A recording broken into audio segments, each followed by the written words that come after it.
Welcome back to my YouTube channel. അപ്പോൾ നമ്മൾ വന്നിരിക്കുന്നത് ഇന്ന് സ്പെഷ്യൽ അൺബോക്സിങ് വീഡിയോ ആയിട്ടാണ്. അപ്പോൾ ഇതിൻ്റെ അകത്ത് എന്താണെന്ന് നമുക്ക് നോക്കാം. ഇതിൻ്റെ അകത്തിരിക്കുന്ന ഐറ്റം ഒരു കോസ്മെറ്റിക്സ് അല്ല, ഒരു ഹെയർ അക്സസറീസ് അല്ല, ഡ്രസ്സിങ് അല്ല. എന്തായിരിക്കും?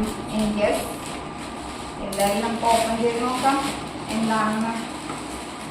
ഇത് വളരെ വളരെ അത്യാവശ്യമായിട്ടുള്ള ഒരു സാധനമാണ്. ഞങ്ങൾക്ക് ഇവിടെ ഒരാളെ കൊണ്ട് നമുക്ക് ഭയങ്കരമായ ശല്യം. ആ ശല്യം തീർക്കാനായിട്ട് നമ്മൾ ഓർഡർ ചെയ്താണ് ഗായ്സ് ഈ കാണുന്നത്. ഓ അതാണ് ഗായ്സ്, ഇതാണ് നമ്മുടെ ഐറ്റം. യെസ് ഗായ്സ്, ഇതാണ് നമ്മുടെ ന്യൂജൻ എലിപ്പെട്ടി. നമ്മുടെ വീട്ടിൽ ഭയങ്കര എലി ശല്യമാണ് ഗായ്സ്. എലികൾ അപ്പിയിട്ട് നമ്മുടെ വീടിനെ നാശമാക്കിക്കൊണ്ടിരിക്കുകയാണ് ഗായ്സ്. സോ നമ്മൾ അതിന് വേണ്ടിയിട്ടാണ് നമ്മൾ ഈ ഒരു സാധനം വാങ്ങിച്ചിരിക്കുന്നത്. ഇത് വർക്ക് ചെയ്യുകയോ ഇല്ലേ എന്നുള്ളത് നമ്മൾ അടുത്ത വീഡിയോയിൽ അപ്ലോഡ് ചെയ്യുന്നതായിരിക്കും. Okay bye.